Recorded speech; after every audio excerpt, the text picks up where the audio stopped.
Riva Steenkamp se ma, June, het woensdagoggend leerders by St. Dominic's Pride School in Port Elizabeth, waar Riva haar laer- en hoërskoolloopbaan voltooi het, toegespreek oor die stigting in Riva se naam wat sy tot stand wil bring.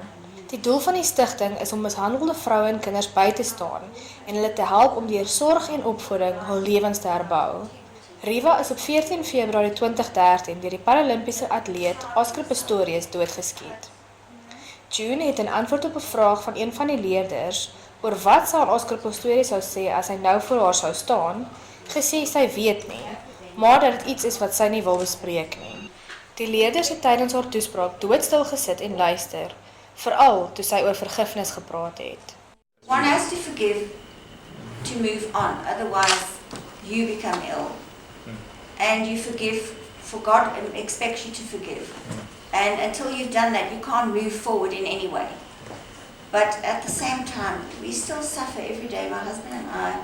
Our lives are, we've got such a big part. It's like having your arm or your leg removed, or it's part of you is gone.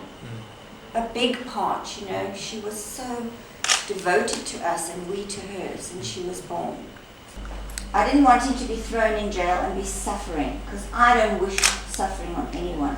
And that's not going to bring Riva back, but in my heart I don't want revenge towards him.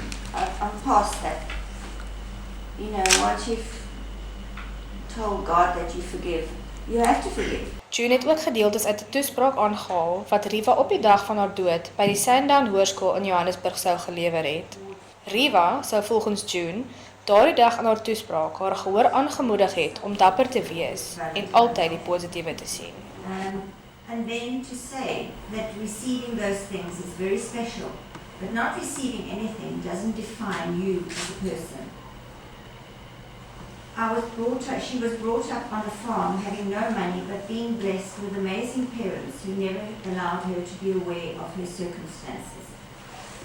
And after moving to PE, decided to study law despite the financial situation.